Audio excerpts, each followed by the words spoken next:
Hi, welcome to Connecting Our Community. I'm Pat Shoemaker.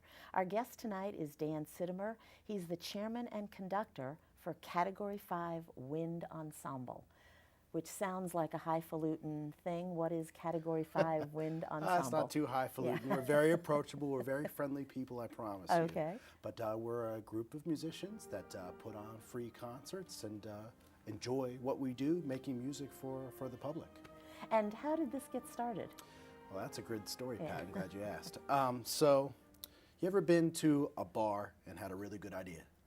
Well, me and my friend, Mitch, had a really good idea. We were at a bar one time, and we decided to write down on a bar napkin all the friends we know that play instruments. Everybody we know. And we put down all these names. We're like, hey, I bet you we could put a band together. And sure enough, we had enough people. We had to fill in a couple spots here and there to create a reading session, and just friends that were willing to come and play. And that reading session went so well, we said, hey, how about we rehearse sometime and put on a concert somewhere? And that's kind of how Category 5 came to be, which is kind of a lot of fun. That is very cool. What is a reading session? So a reading session is when you go through with a piece of music for the first time, just reading down songs and see how they sound. And you know, we pick just the best of the best. So you put a piece of music in front of them, they're going to be able to read it. It's not like intense amount of practice just to be able to read the notes and rhythms. Instead, we get together and see how we sound and have fun making music together. And there's no vocal, it's just all instruments. It's funny you should mention that. We had a concert one time called Vocalise, which actually featured a vocalist. The vocalist just happens to be my beautiful wife, Rachel. And she is a soprano. And nepotism. Yeah, a little bit, but you know, not too much, because she's very, very talented. In fact, the best soprano that I know. And we did some arrangements for wind ensemble and solo vocalist, including another piece by Ron Nelson that included a vocal solo as part of the ensemble, so not a separate soloist, but as a part of the group, just to create this eerie kind of ooh sound. So so we've done some vocalists in the past, and we enjoyed doing that too. We don't just stick to the the olds, and although we do some of the masterworks, we like to explore new music and have our public experience new music. Yeah. And so this is a group of musicians who are professional musicians, or are they part-time musicians who normally get paid to do this, or what's the... So it runs the gamut. We have fantastic music educators, just regular educators who happen to enjoy playing music.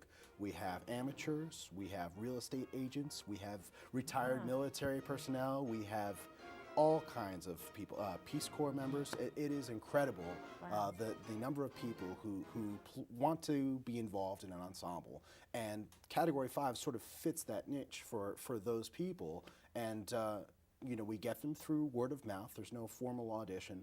It's just, hey, who do you know who's really solid? And these instrumentalists are not paid a dime to be there.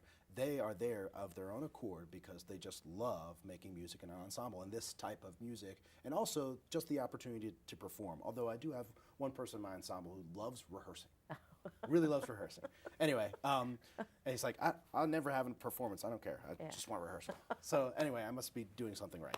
So, but at rehearsal, it's definitely my job to try to get, pull and push to get those different sounds, and even balance those stronger players and weaker players and really I don't have weaker players, so that's it doesn't really work that way, but it's my job to sort of get that overall sound to blend and for people to come together. But for the most part, it's that love of music that brings everybody together, playing for nothing, and they come together and they do their very, very best to put on a really good show. And because of that, we have a great following. We have people that travel all over to come and see us. We have even instrumentalists in the group, not just from Maryland, but from Pennsylvania, Delaware, New Jersey, that have come just to play with our group for free.